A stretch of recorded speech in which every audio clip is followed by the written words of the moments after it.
All right, second graders, it is sentence dictation time. We're going to work through one sentence together. So you just need your pencil and your paper, working it out on your paper as I'll work it out up here on the board.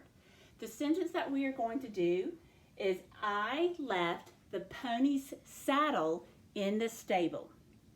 I left the pony's saddle in the stable.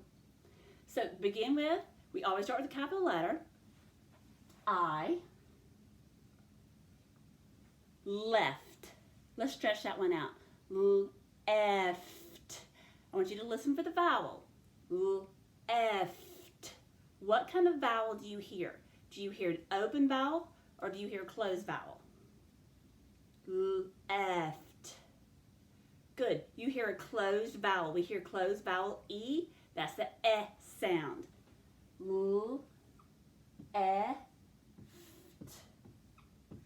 Left.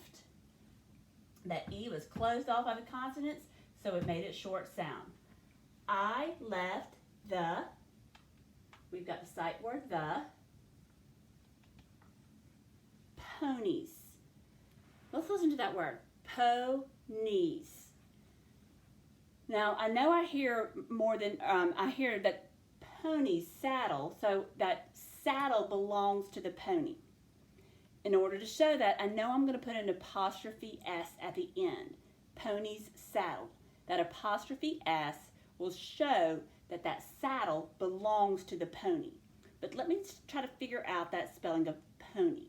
Pony. I hear two syllables. The first syllable is po.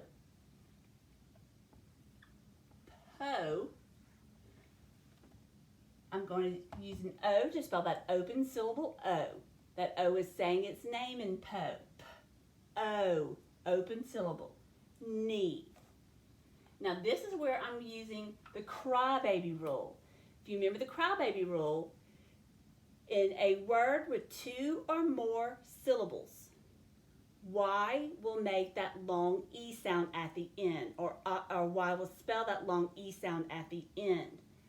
Pony has two syllables. That last sound is E, long E, so I'm going to use Y to spell that long I sound. Crybaby rule, if you, I'm just going to go review it real quick. A one syllable word, that Y at the end says long I, like cry. And in a two or more syllable word, a Y at the end makes the long E sound, like baby. That's why we call it the crybaby rule. So I left the ponies, apostrophe S, to show that the word saddle belongs, that the saddle belongs to the pony. Saddle. Saddle. That's another one of those consonant LE words because I hear the ul at the end. Let's listen to that word, saddle. I want you to listen for the vowel you hear. Saddle. Do you hear open or closed vowel? Saddle. Yes, you hear closed vowel. That's closed vowel A, So we know that vowel is going to have to be closed off in that first syllable in order to make it short sound. D. That D closes off that vowel so it makes it short sound. It's closed sound. Dull. D-L-E. I left the pony's saddle in, I-N, the, T-H-E, stable. Stable. I know I hear bull at the end. That's that consonant L-E syllable. Let's listen for the vowel. Stable. I want you to listen. Is that an open or closed syllable? Stable. Open or closed? I'm sorry, I think I said that wrong. Open or closed vowel. Stable.